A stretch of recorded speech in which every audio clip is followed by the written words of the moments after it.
Welcome to Untamed Blossoms, the podcast where we celebrate the untamed journey of womanhood. Here, we tell the stories of incredible women who have embraced their authenticity, inspiring others to do the same. From entrepreneurs to artists, activists to adventurers, we share triumphs, challenges, and the beauty of self-discovery. These are the stories of women blazing their own trails, breaking free, and blooming unapologetically. Join us to connect, be inspired, and celebrate the power of women's stories. Together, let's rewrite the rules and embrace our wildness.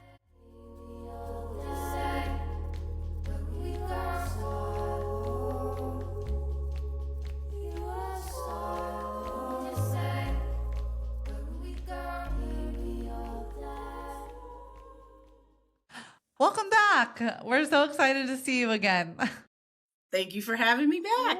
Anytime. I just think we had such a great conversation. We want to make sure you get to tell your whole story because it has taken some twists and some turns. I'm so like on my seat. Like, what is she going to say? Sometimes I feel like I'm interviewing, but today I feel like I'm in a story time. Like I feel like this could be a PBS storytelling. Yeah. I'm like, whoa, this is wild. I know. Let's call Kim Burns. Come on, Kim Burns. This is the story of Enshané. Right. No, I'm too lazy to write a book, so I appreciate being able to just tell it. Yeah. So you had gone to college, international studies, went to Japan, loved it, fell in love with it. Mom diagnosed with MS, just as a recap, if anybody didn't listen to part one. And mom sent you off knowing that she wasn't doing very well, but really was wanting you to fly. And so you left to go to Japan for your second sort of life there and left her in the hands of family locally. And spoiler alert, did the brother actually get proven that he was stealing all of her checks? Did that many years down the road? Yeah, yeah. So you were correct. Many years. Yeah. So you were afraid that the brother was stealing her money, and turns out later down the road it came to fruition that that was actually true. Yeah, sad, super sad. So, but you're in Japan. You're getting updates with your mom. You're calling her. So lead us down the road of where you went next. Or how your life went in Japan. When I interviewed for this job, they asked me where I wanted to go in Japan. And of course, I picked the top three that anyone else who wants to go to Japan says. It's Tokyo, Osaka, or Kyoto. Those are like the top three cities. Right. And I'd been to Kyoto, so no brainer. They sent me to Kochi, Japan, which is like the Alabama of Japan. It's like, I spent all these years, studying this refined Japanese. It's just like here, when you go to redneck country, you don't know what people are saying. Doesn't matter how much of the language you can speak. Yeah. If you don't speak their language, you don't understand it. The dialects are this different, just like here. Yeah. Even more so. Yeah. I think it's really mysterious how, and I think it's just because of the mountains and you have different islands, that the language just morphed into all these different dialects, that it's not that they're saying the same words. The words are different. Yeah. More different than like British English and American English. It's just, they're completely different words. Yeah. So I had to learn a whole new brand of Japanese on the fly. But it was fascinating. Quickly. It was just fascinating. And so I got there, and this is like literally the weather's like Alabama. It's sweltering. I got there in the middle of July. It was summer break for them. And they plopped me down in this Board of Education. And they just said, yeah, you're just going to wait until the school year starts in September. Make yourself comfortable. Okay. I was the first English teacher in that town that was brought through that program. And they didn't have a clue what they were going to do with me, and I had no clue what I was doing there. So about 2 weeks after I got there, I noticed that there was a cultural center at the top of the hill, like the the Board of Education was at the town center, kind of at the bottom of this hill. And at the top of the hill is a big, beautiful cultural center that they had just built.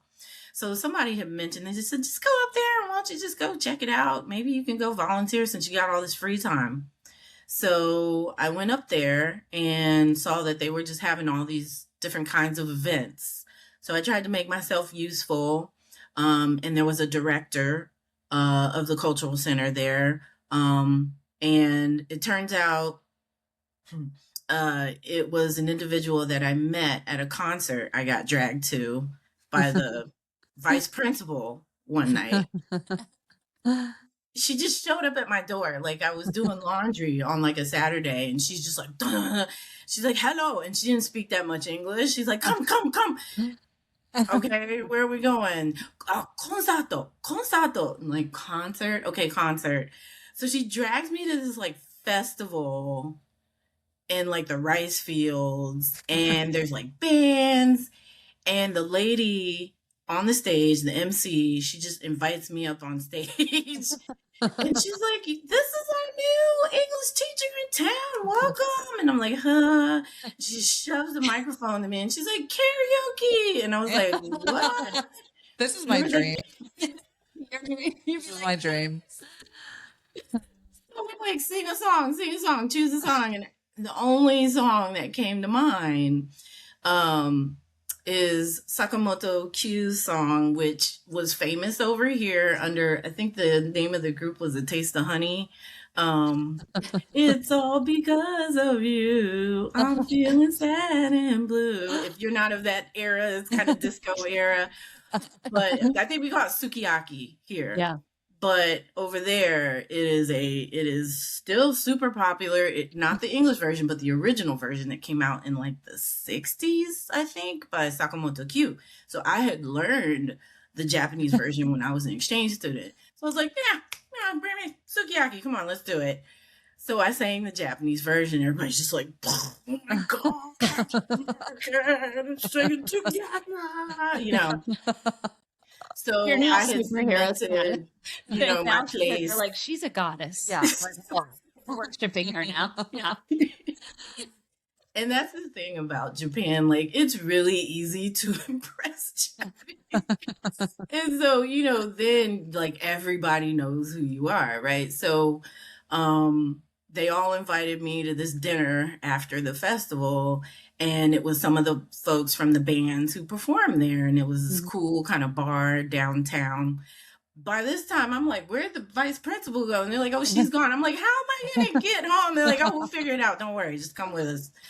So we're at this dinner and this man just keeps like trying to talk to me. And I could tell like everybody was, you know, they're all like, Nomoto-san. You know, what do you think of this? And he was an older gentleman and they're asking him questions and he's answering and they're cracking up. I couldn't understand what he was saying, but obviously everybody liked this guy. They thought he was hilarious and he seemed like he was just kind of a leader type thing, but just really cool. And so they introduced me to him. And then one of them was like, oh, you're American. Tell a black joke. What? Black joke. And I'm like thinking like, black joke, what does that mean?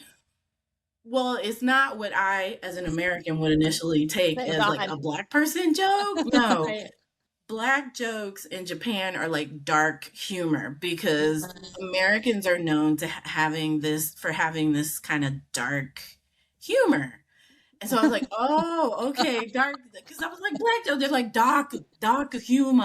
I was like, oh, okay. The only thing I could think of was, you know how you're little and we called them snaps at the time or cracks. Mm-hmm. You're like, your mom is so fat. I'm 21. Like, what are you doing?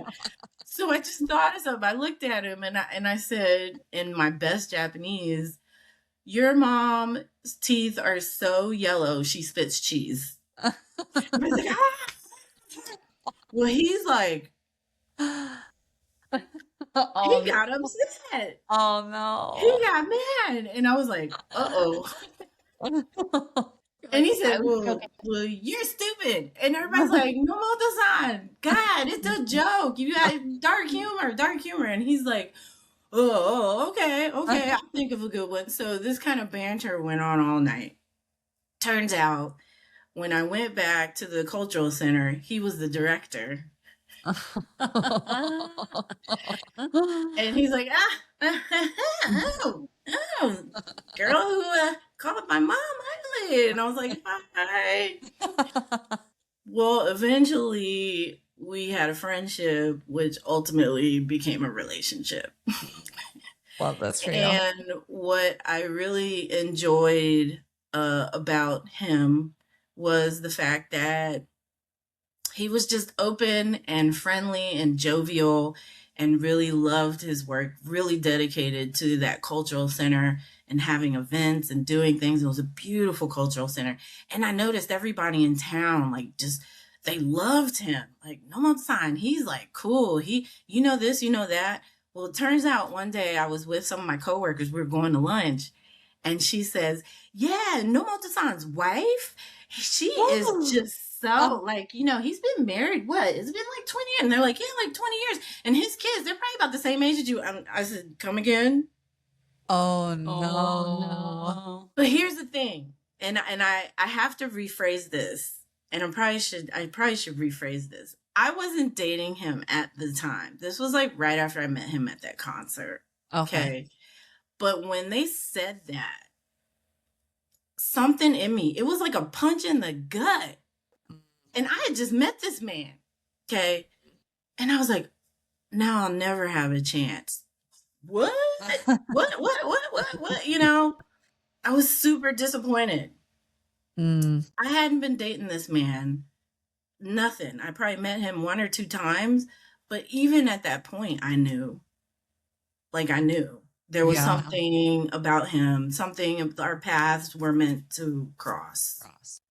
And eventually, you know, we had the conversation because we were going on drives and nothing had been intimate yet. But I was like, I heard you have a wife. And he's like, I'm going to introduce you to her. Okay, how about we just do that? Because then you'll understand. And I met her. And she's like, yeah, we're separated. You know, he can do whatever he wants. He's had mistresses throughout our marriage. And I'm like, wait, no, I'm not going to be a mistress. What are we talking about here?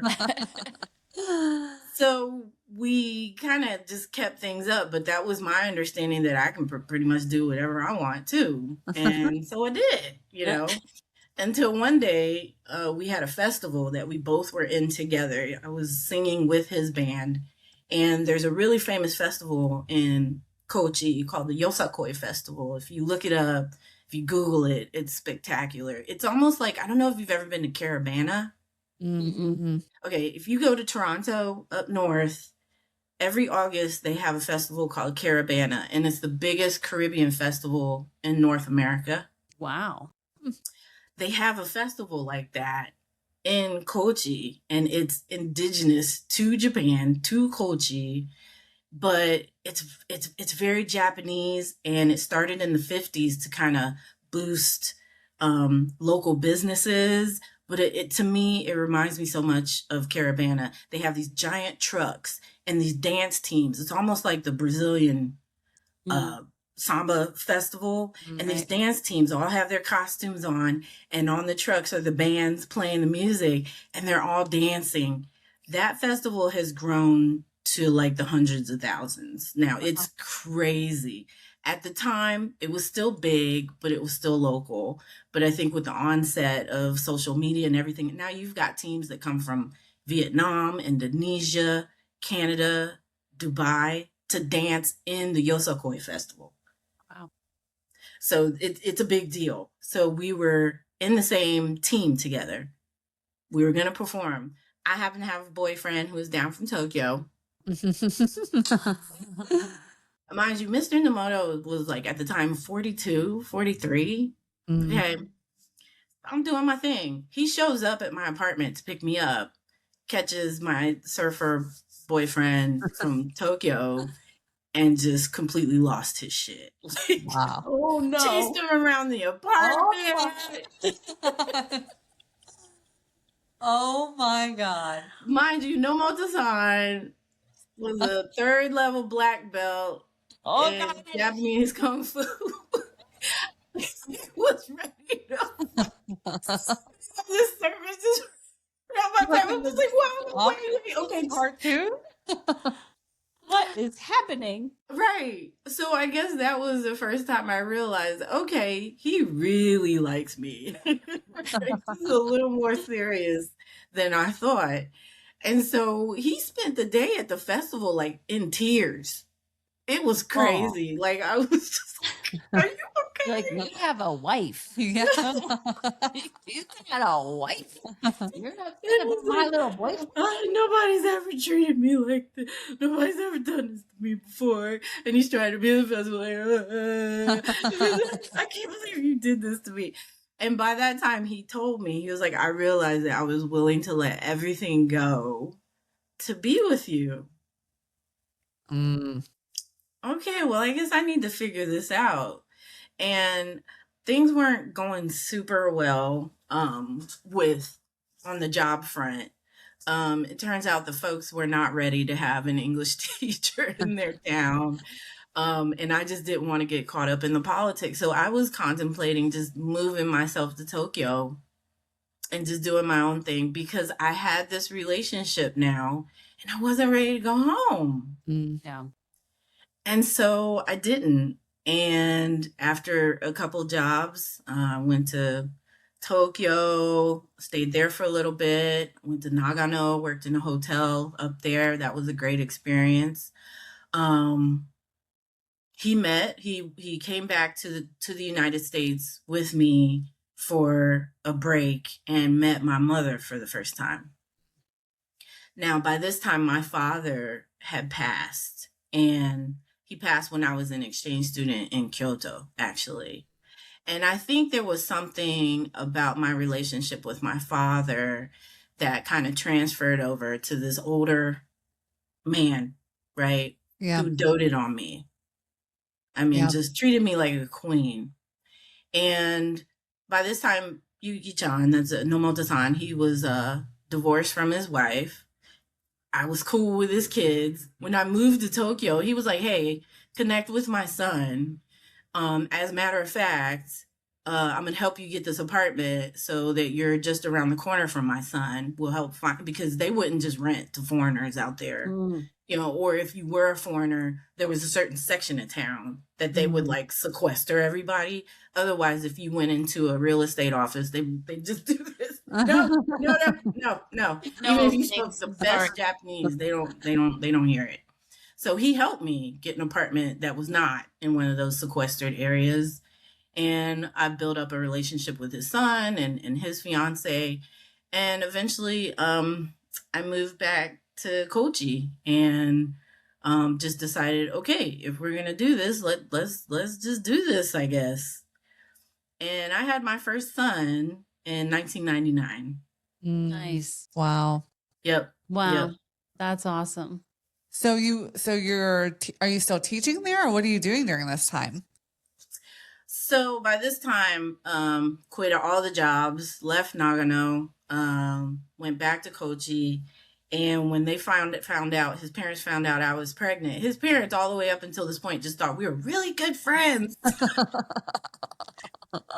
And his dad, like, had fought the Americans in World War II. So wow. the last thing he would expect was that he'd have a little grandson from the enemy. There's a And lesson. I did In become your the face. enemy.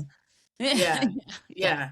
I did become the enemy. Once he found out I was marrying his son, I was the enemy. And we basically got kicked out of the house and moved into a little apartment. And it was funny because Yuki-chan was like, I've never lived outside of my house. This is so exciting. I've never lived away from my parents.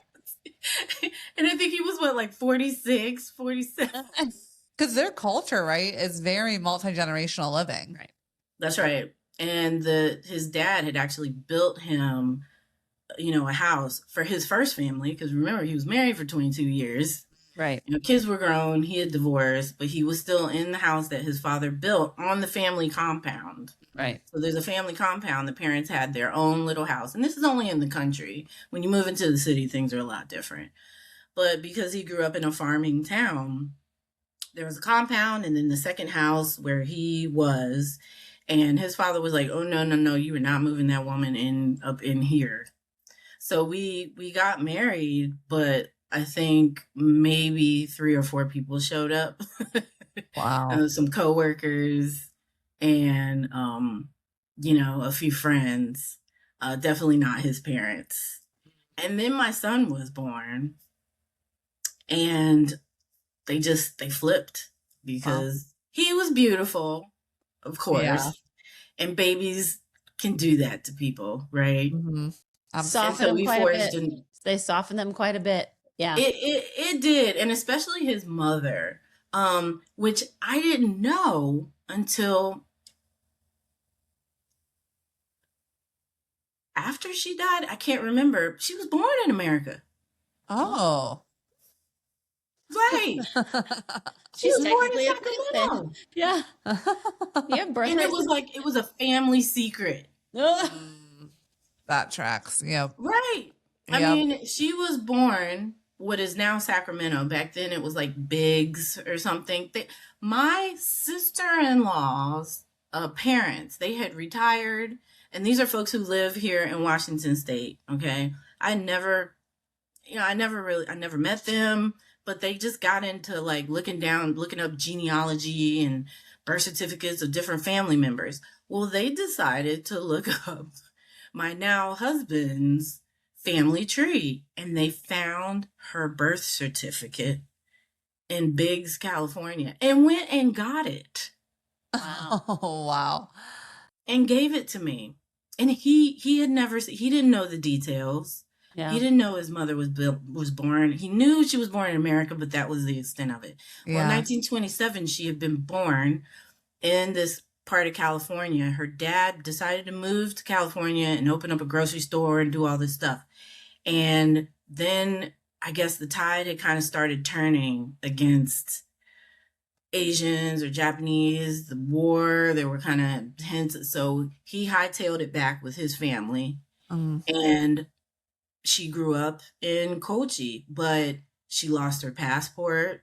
She was no longer considered American. And if you consider the internment of all these Japanese American citizens, that tracks, right? For that era. As far as America is concerned, she's Japanese, and she was never considered a citizen after that. So That's so wild. That's isn't nuts. it? So Well, and it makes sense that they would be targets once the war starts, right? Like in America, they would be considered enemies of the state, right? And so it wasn't safe for them here anymore. Yeah. Exactly. Yeah. So you have your first kid, and then suddenly the grandparents are like, "We're big fans," and you're like, "Great, this is awesome."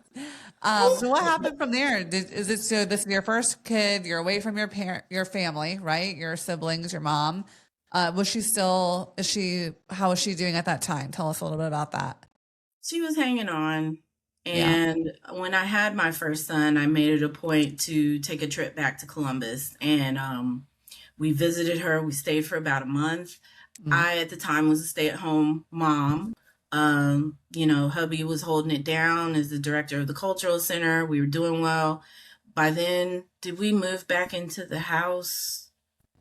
I can't. Yeah, we did. We did. It was a mess. That house is like, it was like almost 200 years old at the time and didn't have much renovations, but we were making it work. And I flew home, stayed with my mom for 2 months. She got to know the baby. By then she had full-time home health care. The nurses were there. A lot of them were African. And one of the nurses I really got close to, she taught me how to wrap the baby with like a sheet. And so he just stayed on my back while I did like house chores and stuff. It wasn't the little sling in the front. But she was like, no, you wrap the baby like this. And it was awesome. So that was really the last time that I saw her in her home, you know, where I could interact with her and she could interact with the baby, you know, in a way that that was good enough that we all like could interact, because Right. after that she was basically bedridden by the time my second son was born. The following in 2000, the end of 2000, they're like Irish twins. Because I said, my husband's not getting any younger. I got hurry up and have these Yeah. babies. Chop, chop. Right, chop, chop. So we had number two, and he didn't see her until he was about 5 years old. We went back in 2005, and by then she was completely bedridden and in a like a home. Yeah. She was still in and out of the house, but she was mainly out of the house. So the house was sitting empty. It was just a whole, it was very stressful. And just being so far away and not really, because my uncle was still just like, if you get involved, I'm going to sue you. Just threats. It just got more and more contentious. So at that point, were you considering moving back, or what was your thought process? At that point, I really couldn't move back. I had really forged a life in Japan with my husband, and he was still working, and he was doing really well. I was also contemplating opening up my own business. So I just planned to stay. And I actually contemplated changing citizenship. Can you believe that? Don't blame you. Right. But, there, back then, it was definitely not as crazy as it is now. Right. But I just wanted all the benefits of being a citizen for the sake of my kids, Yeah. But they were dual citizens, and, well, somewhat, because up until the age of 22, you can have dual citizenship in Japan, but I knew eventually they would have to choose. Yeah. And so I just said, well, Not let me the just rule for preemptively. US or the rule for Japan? It was okay. So it's changed recently. They've kind of gotten lax on that because they're realizing, like, we don't have enough people. Everybody's old. Yeah. They don't have enough young people. They're not having enough babies. So they need foreigners. Yeah. And they're not readily giving up their citizenship. So I did it because getting a citizenship, in Japan is like, they wanted birth certificates of your parents. If they died, they wanted their death certificate. They wanted birth certificate of my brother, my sisters. When I told my brother, he was like, they can kick rocks. He was a full bird colonel in the Air Force. He was like, they're not getting my birth certificate. So that went nowhere. Right. So I just stayed a permanent resident. Nice. And do you have to go back so many times in that? Is it easy to get permanent residency there? It is not. I mean, it's a lot like here, right? Yeah. And but it was easier for me because I waited so long. I had my kids, I was established, so they were like, oh yeah, no brainer, you can get a green card, Yeah. So I got it fairly easy, but that's because I was established in the community. And I guess having a TV show, kind of helps with that too, because by that time I was approached by local TV. I had a business. I was very well known in the community because like there weren't many people looking like this who would speak the language, spoke the dialect. I was completely fluent in the dialect by this time. So you've got an Alabama Japanese speaking, Black American lady in town. It's not like they didn't know. You know exactly who you're talking about. Yes. Right. They're like, oh, yeah, okay, permanent residency. Yeah, they're like, that tracks. Here you go. So what was your TV show about? So I got invited to host. I was a co-host on a local, like, what's happening in Kochi this week, kind of prime time TV show. It was wedged right between two very popular primetime TV shows. So it was like a segment, but it was local, and then they would start the next TV show. Yeah. That was nationally, syndicated. So that just widened my reach, and it was great for my English school, which I opened by that time. Gave me great press, and that show lasted for 4 years. I am dying to know, and I'm very curious how you go from having a TV show, an English school, you're there, you're considering dual citizenship, but that's not really happening, to eventually being in spiritual work and working for the government here and being in Seattle. No, God. How did this happen? There's a lot here. There's a lot. I know. I'm sorry. Like 2-part series, I told you. It's like, No, I love it. careful what you wish for. Wait, what? She's a movie So, star over there. like, What is yeah, Yes. Yeah. I often ask myself, what was I thinking? But by this time, my kids were growing up and not speaking English. And it was becoming more and more of a concern for me because Kochi, Japan, much like many of the southern states here, was like ranked the lowest in the country for education, for opportunities, for jobs, and I didn't want them to be stuck. It was a wonderful place for them to grow up, a wonderful community that they were surrounded in. People loved on them.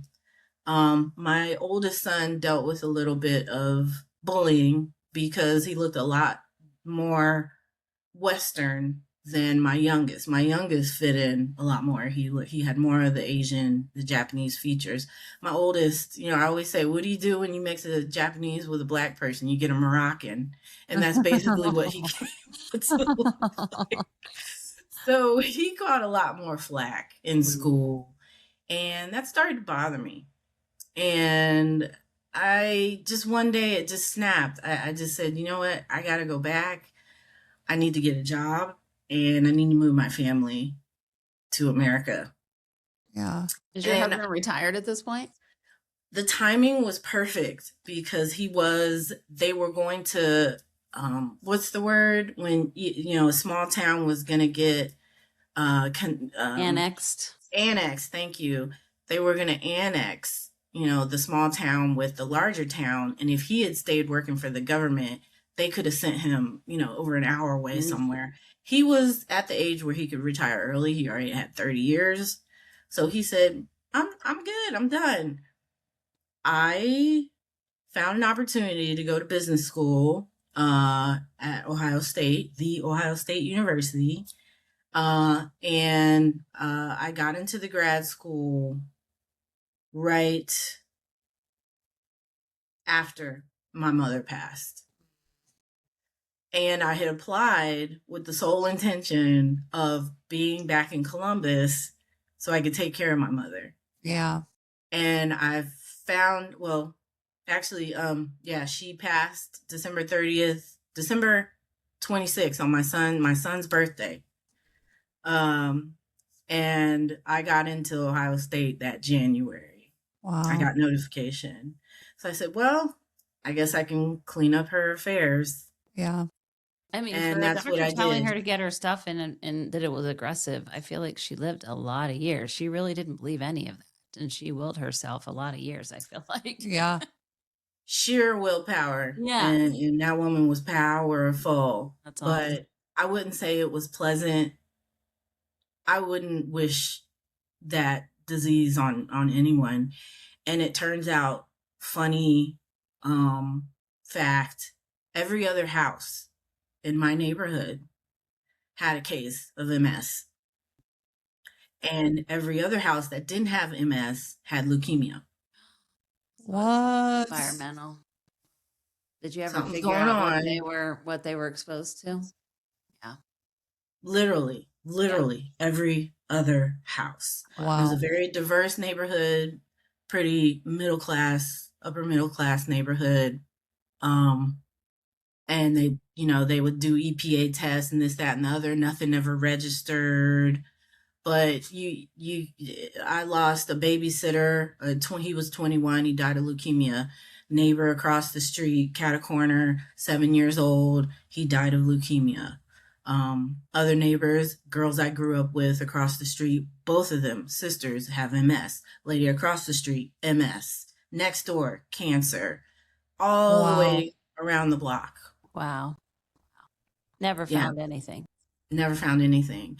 And so when I had the chance to move back to Columbus, my uncle said, hey, you want to move back into your mom's house?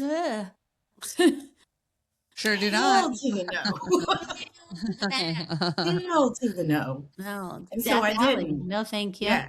Yeah. Yeah. And thank Oh, God I didn't, because I also found out he opened up a equity line of credit for like $50,000 Mm. when her house had been paid off years ago. But he was just using her as a bank account, quite literally, and didn't tell me about it. So it was offering me the house, but didn't tell me about the credit. Of course not. yeah, because he can give you the credit. He can give you the line of credit. Yeah, and Yeah. don't Right. foreclose on the house on you. Yeah. Exactly. Just Wow. evil. So I finished up at Ohio State 2 years. I was in that program. The husband kept the kids in Japan and watched them for 2 years. God bless him. Mm. He did that. And during that time, before, he couldn't cook, he couldn't clean, he couldn't do anything. He became the best cook, the best cleaner. Figured it He out. was spectacular. So Good. they all eventually moved to the States. I had 4 pets. They all moved with us.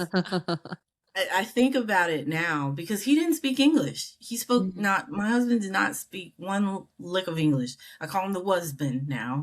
So, we already broke the outcome. So the husband didn't speak a lick of English.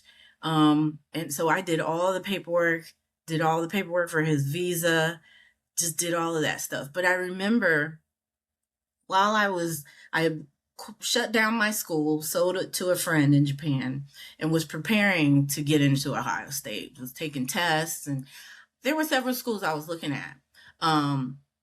During that time, I was like, I need to learn how to meditate. Like, I just got to get myself together. Like, I just knew I was just frazzled all the time.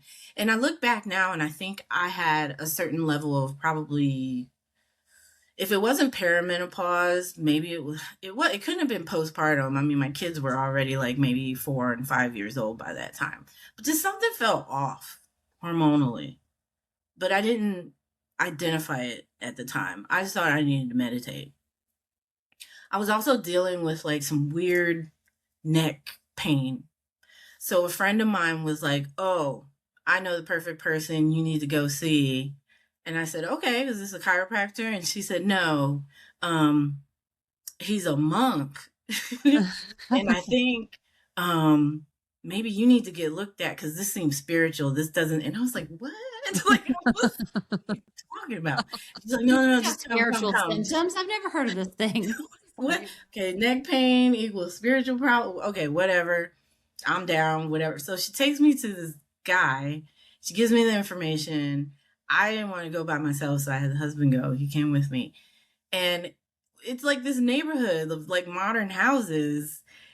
And I'm like, okay. And I go see him. And he's just like this chain smoking guy I'm like, I thought he was a monk. You're like, none of this track. None of this.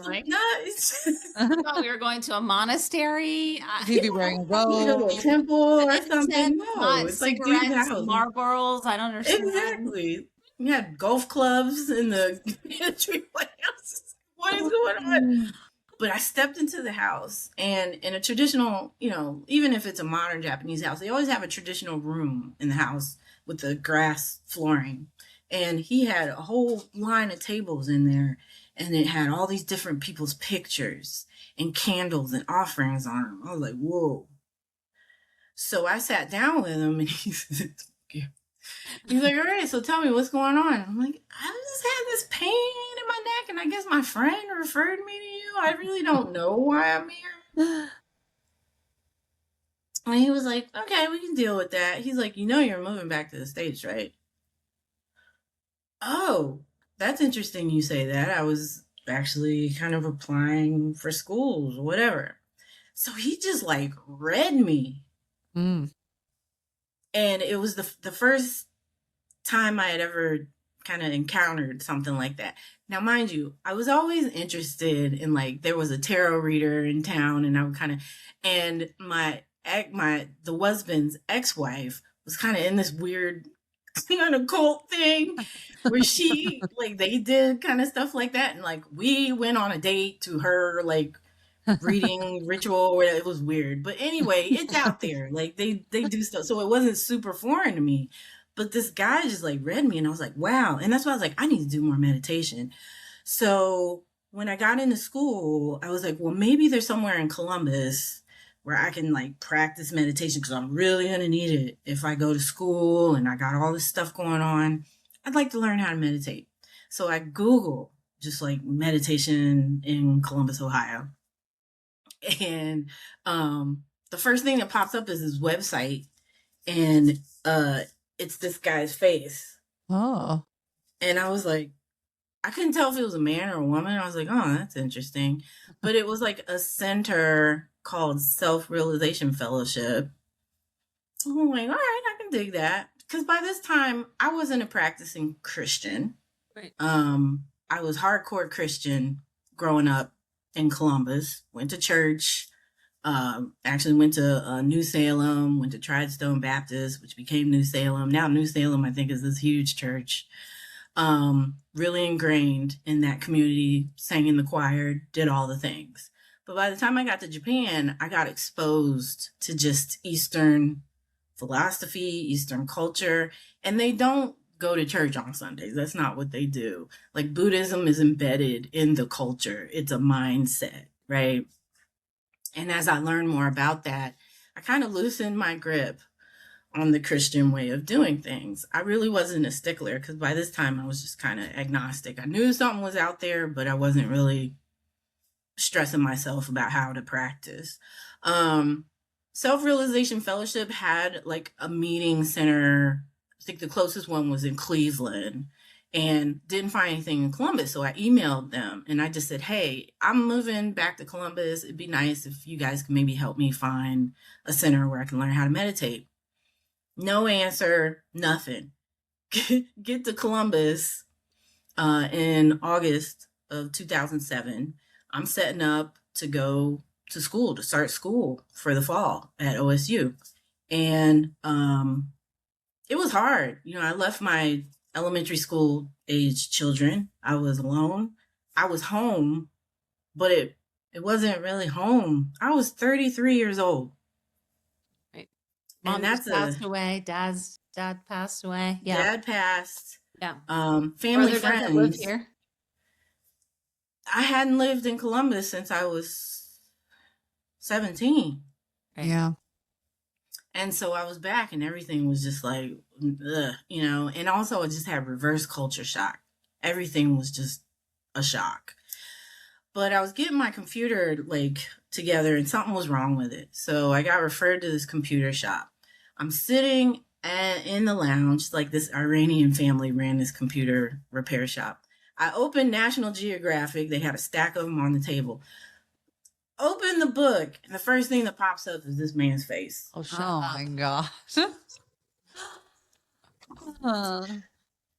I was like, okay, Heard. all right, this Yep. is time. Yep. All right, what's this? What is this? Who is this guy? Okay, it's a guy. We have confirmed it as a man. All right, number one. Number two, oh, he has a book called Autobiography of a Yogi. Okay, let me just get it. Christmas break, I got the book. I read it while I was on Christmas break, went home back to Japan.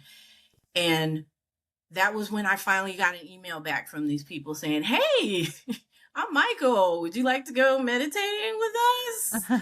What? And then he's like, I can pick you up from campus. And I'm like, I don't know about that.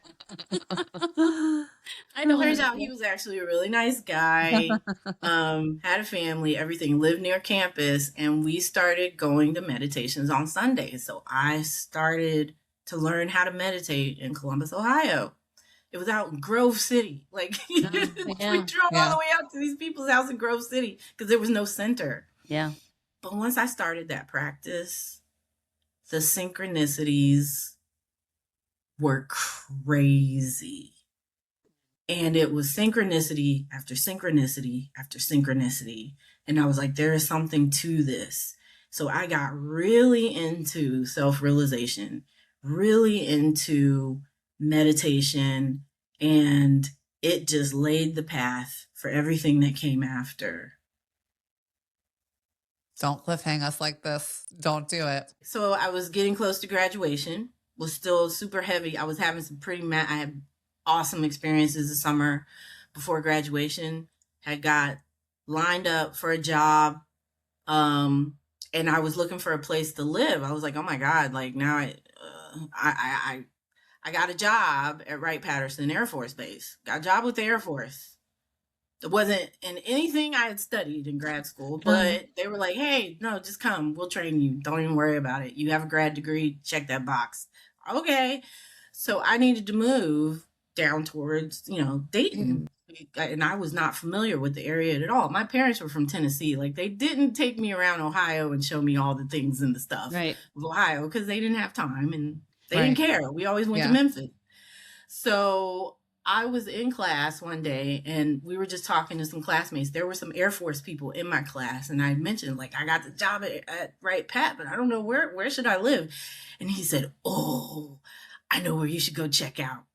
He said, have you heard of Yellow Springs? Oh, you're living a dream. Okay. Love this for you. The best place ever. The best I was place in like, Ohio. Yellow Springs? No, I'd never heard of Yellow Springs. Grew up in Ohio all my life. Never heard of Yellow Springs, Ohio. So I said, okay, I need to check that out. I guess I'll go this weekend. Went to Yellow Springs. I'm driving into, they got that one just Yep. senior road. It's just one road. And there's a banner outside this like restaurant or something. And it's a Superman banner, but it's Barack Obama. I found my town. Yeah, this is it You're for me. I have arrived. Yes. I have arrived. Yes. Synchronicity. I was like, this is where I'm meant to be. This is where I'm meant to have my family. Yeah. So we moved to Yellow Springs. I bought a house and I started my job, moved my family, and it was the most amazing 3 years that I ever spent in my life. My kids were in a community that welcomed them. They didn't speak English. Yeah. They did not speak. I spoke to them in English. I raised them speaking English, but they didn't speak it. And so when they started school, they went to summer camp there. I was like, you guys need to get to know the kids and the neighborhood. And they went to summer camp. They refused to speak English. They wouldn't speak. Oh no. And then they went to school. And that first week they came back and they were like, Mom, I met this kid in English. That was the first time I had ever heard my children speak English. Wow. It was tears. It was like, oh my God. And they loved Yellow Springs.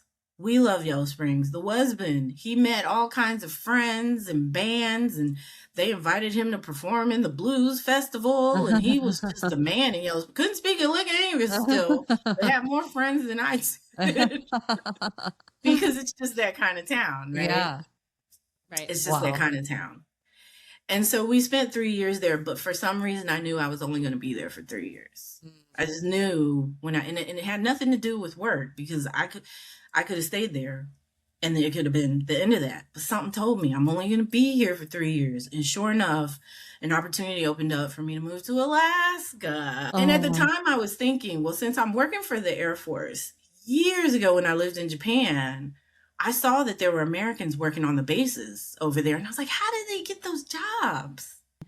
Well, I was now in a job where I could get a position overseas in Japan, Italy, anywhere.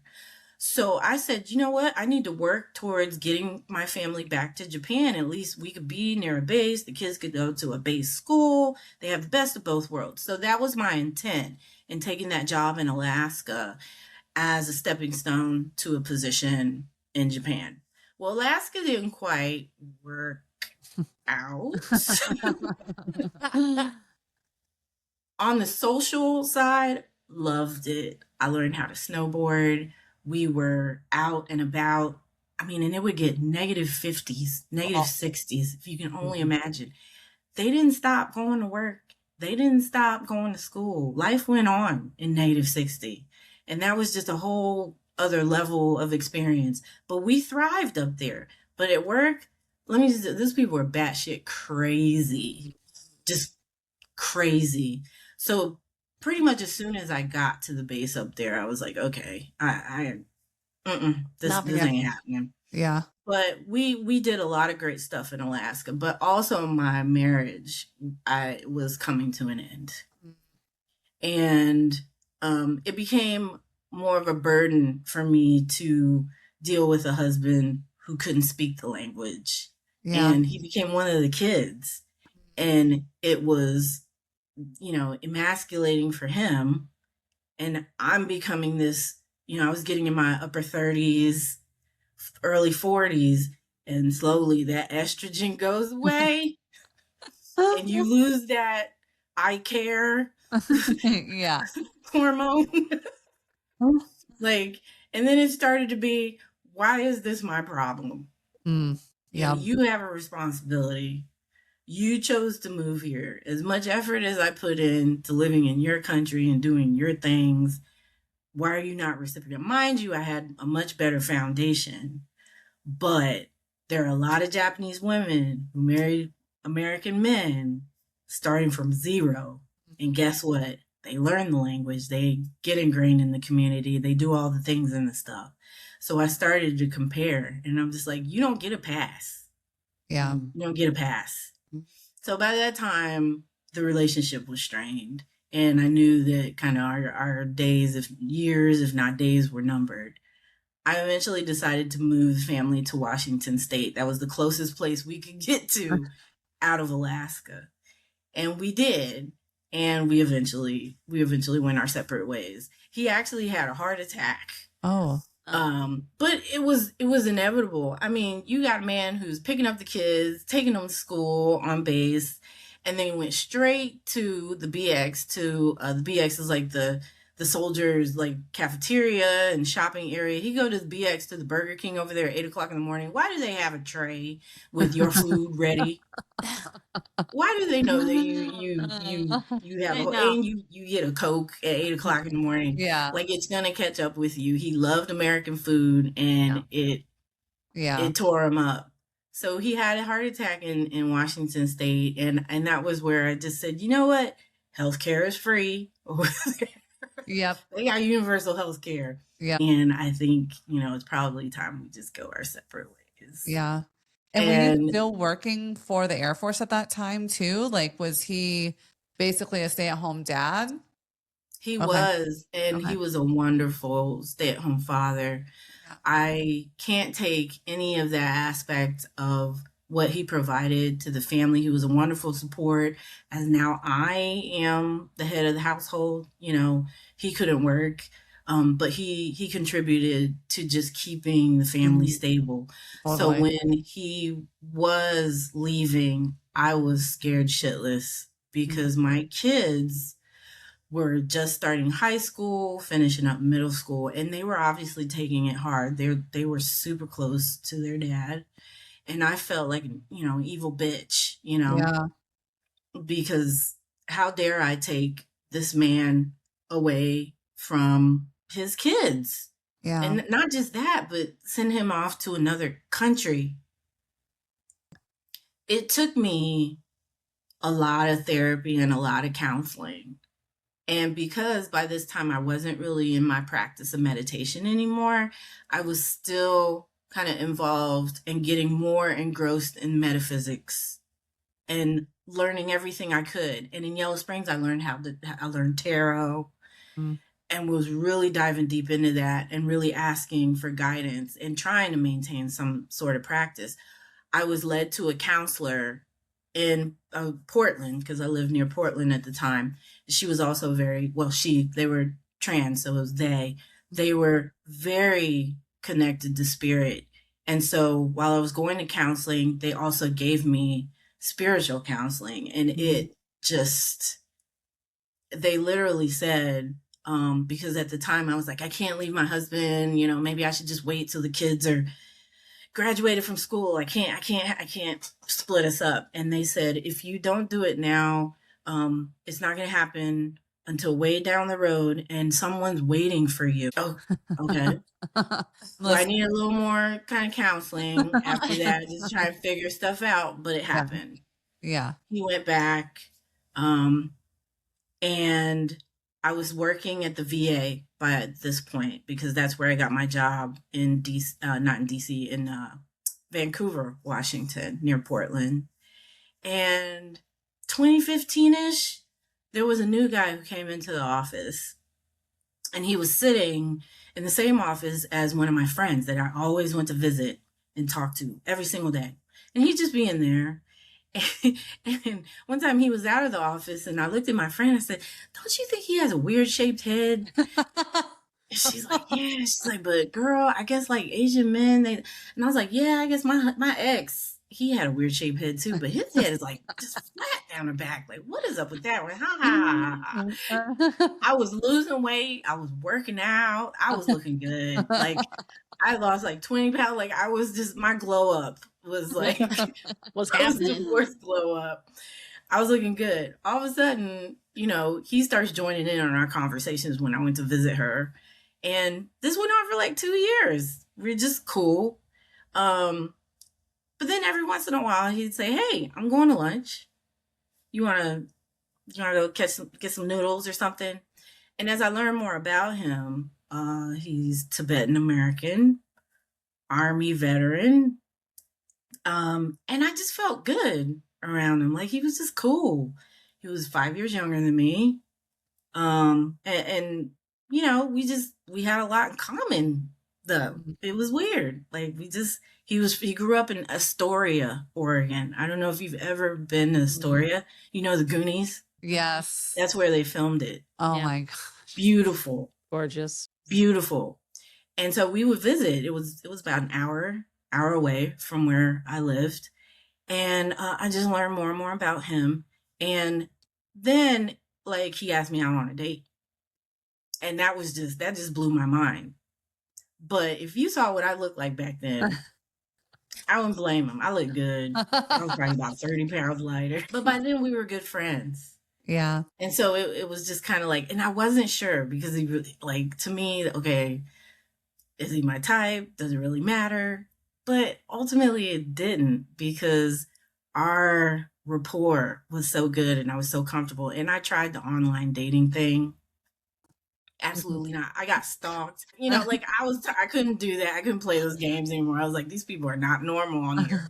So thank goodness, you know, I found stability and we dated. First date we went on, he's like, "So my parents want me to get married." What? I'm like, listen, whoa. Yeah, listen, boo boo. I've been there, done that, not interested. And he had never been married, 37 years old, no kids. He's a unicorn. Yeah. But, you know, he wore me down. Oh, I And, love it. you know, during that time, I was still doing my metaphysical practice. I was still just reading offhand, tarot. And ultimately, I knew that I wanted to get into some type of work, or even if it was a side hustle. And I don't like to think of it as a hustle, because when it becomes a hustle, it's not authentic, right? Right. Yeah. But I always did it on the side, mainly, you know, readings for friends and family. Not so much for family because they're a little more traditional. But I found out during my, you know, growth as a reader that my great grandmother was like a professional reader. I had no idea. In Memphis, somebody came up to me at the Air Force Base who actually knew my family and said, your great grandmother, we called her Big Mama. Of course, she was only 5 feet tall. Big Mama. And she read everybody. She took roots. She said she took roots off of everybody in the neighborhood. I was like, what? So that made me want to learn more. And I asked cousins. They told me how she looked to the stars. People would come to her salon. She looked to the stars and she would read. She didn't use cards. She didn't do anything. And I guess she was good enough that she did it professionally. Wow. Isn't it interesting how that gets buried after a few generations and no one suddenly wants to talk about it? And you're like, Right. This is interesting because I've been feeling this pull my whole life. And now I know that it's a part of me. It's a part of who I am and where I came from. There you go. Yeah. It's a part of all of us. Yeah. Oh, 100%. Ancient tradition has had shamanic, you know, whether you want to call them witches down the road, it's always been demonized because it was so powerful. But before, the divine feminine energy was embedded in our traditions and our cultures. And, they were obliterated by this, toxic masculinity. And in some cultures, in a lot of cultures, in Polynesian culture, the women were the standard bearers, the landholders, the property owners, the decision makers. And we've lost so much of that, but I truly believe that it's coming back. And we're seeing the last gasps of patriarchy. That gave me chills. I never get chills. The last gasps. I love that. Tell us more about how, what are you doing now when it comes to this realm? And then what are you seeing that's happening collectively right now? Did you ever tap into your psychic side like your grandmother, or is that part of your tarot? You still use it through tarot?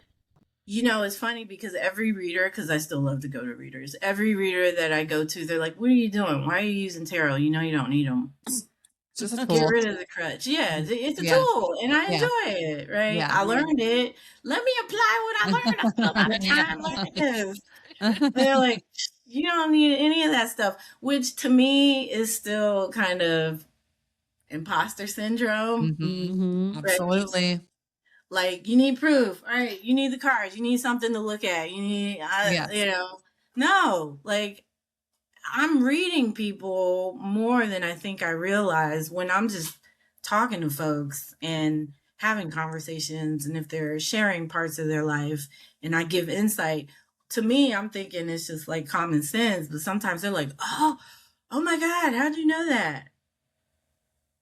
So I think I'm tapping in more to it than I personally am realizing. But since I moved here, now I live in Tacoma, Washington, and I've connected with a spiritual center here that is very similar to Self-Realization Fellowship, where they center meditation and going inwards. Because I think collectively, we all went through 2025 as a federal worker was hell.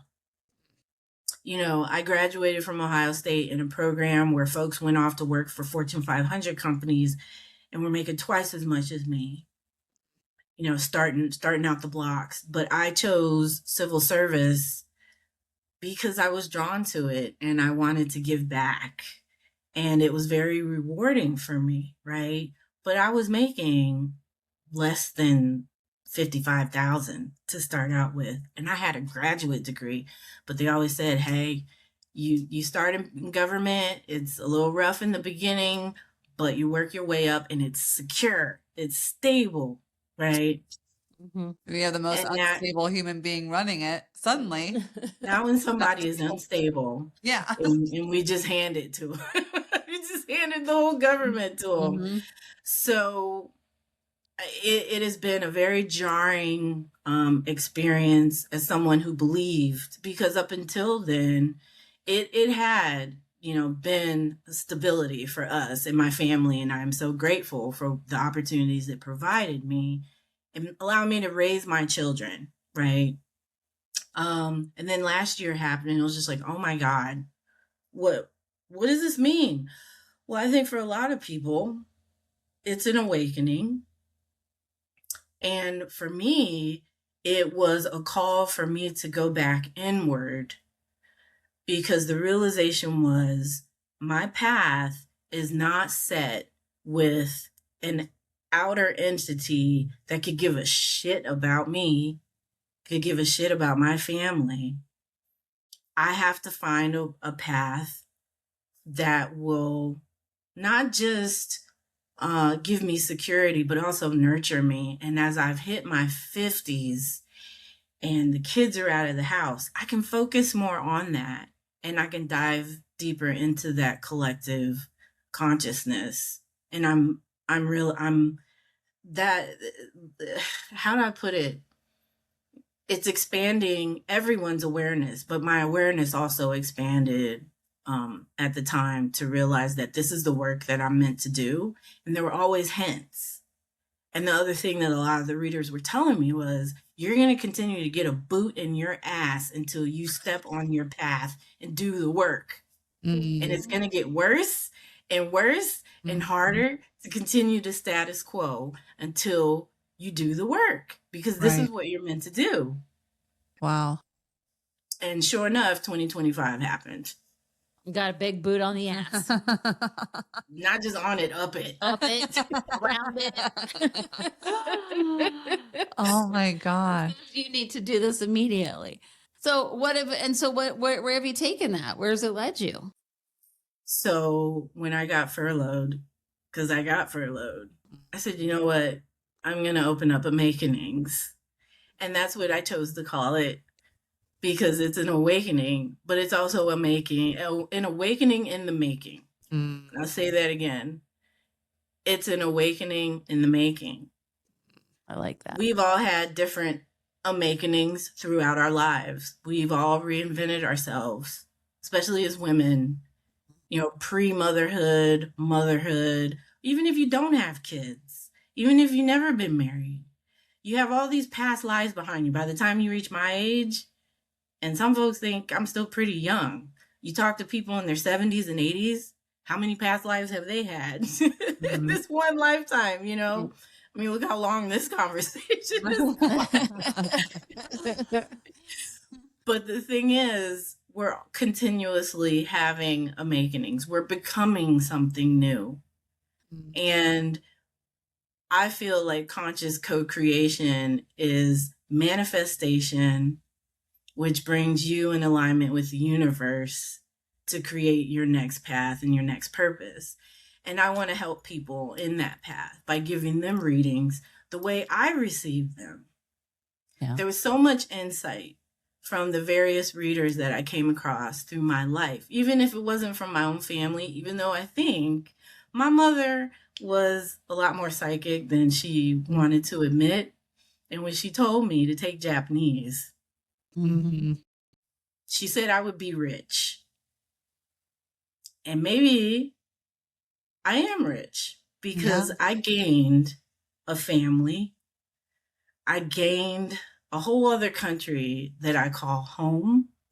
I gained an abundance that I never really felt like I had in the States growing up, because I came from such a splintered family. Yeah. And when I experienced Japan and being embedded in that culture, it opened up to me a way of life and a way of thinking that I don't think I would have ever come across living in the States as an American. I am a citizen of the world. I have a Japanese family.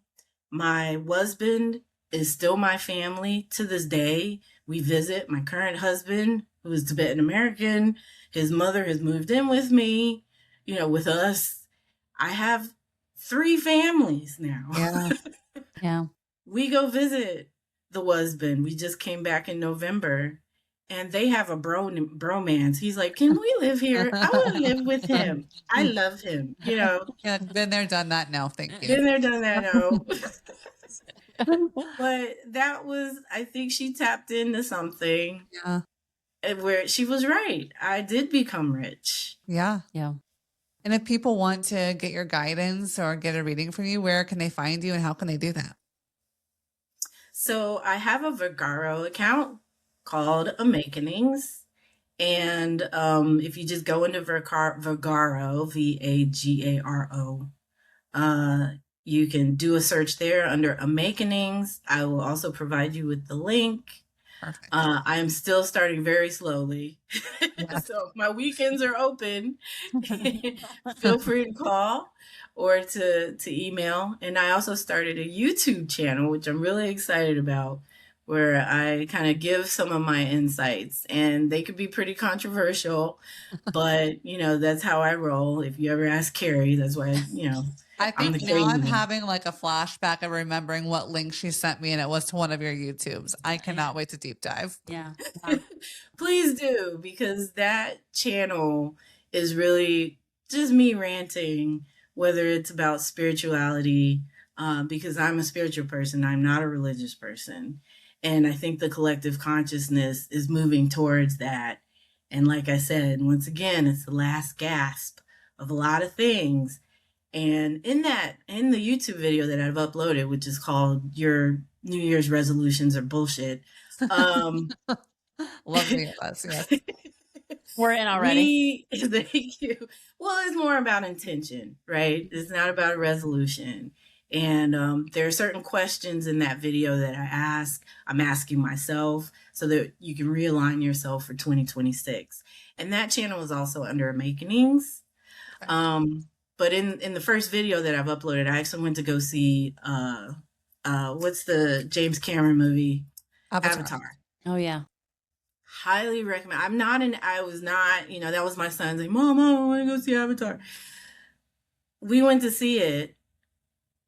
And I was like, wow, he gets it. Mm-hmm. He gets it.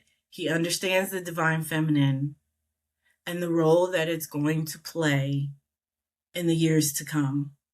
And that movie is all about the divine feminine. Yep. It has It's been from the very fantastic. first one. It was From the very it was first part one. of it's my favorite movie series of all time, but and everybody's like Avatar, that seems weird. And I was like, I'm like, no, it is very much about the divine feminine from the very beginning and Mother Earth and, and all of those things and sacred space and sacred that we're all connected. And it hit very much in my spiritual heart when I watched it. And I was like, I watched it on repeat and continue to watch it. And I'm like, the cinematography is great, but it's really the storyline of all of those things that hit me. Yeah.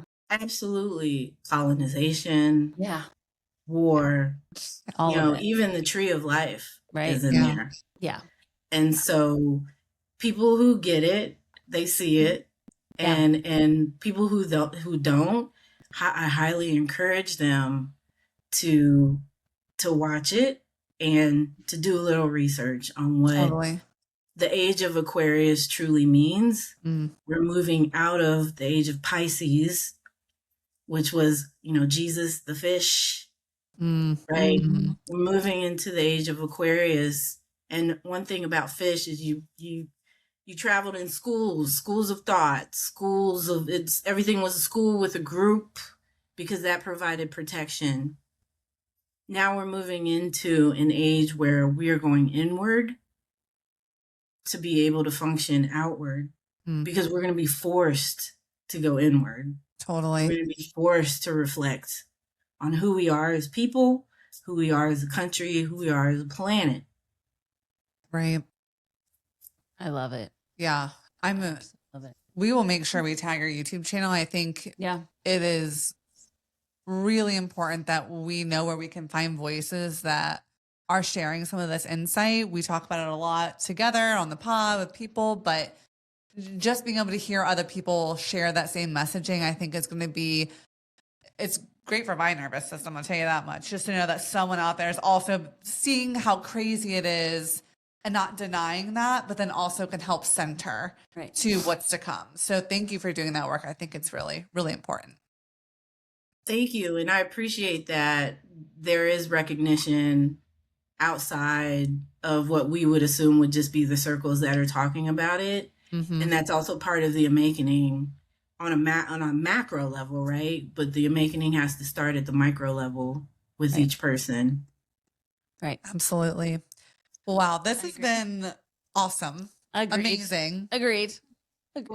You're a true storyteller, and Yes. you have a gift in telling your story, and your experiences are very rich. And I think your mom Absolutely. was spot on. You've had a very rich life in your experiences, and surpassing where you come from 10 times in what you've expanded into your family and your children. And I would consider you I'm sure what do they call that? An ancestral break point, right? Where you are the outlier that now changes the direction of your family forever. And helping other women realize that too. And I think it's really important for women to hear different timelines, to hear I got a divorce in my early 40s and I was able to reinvent myself. I did something different. So that's something else we're really passionate about is, hey, there's a different path. We could be on here for another hour. So we might have to have you back.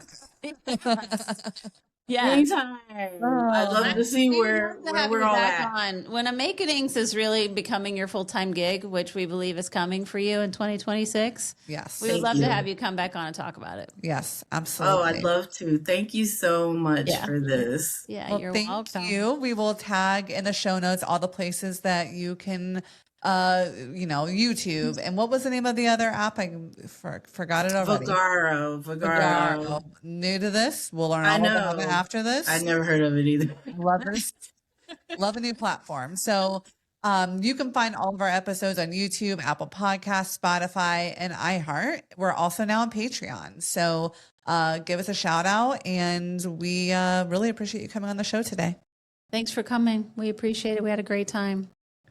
Love you You all. as well. Thank you. You're Thank welcome. you. Love you guys.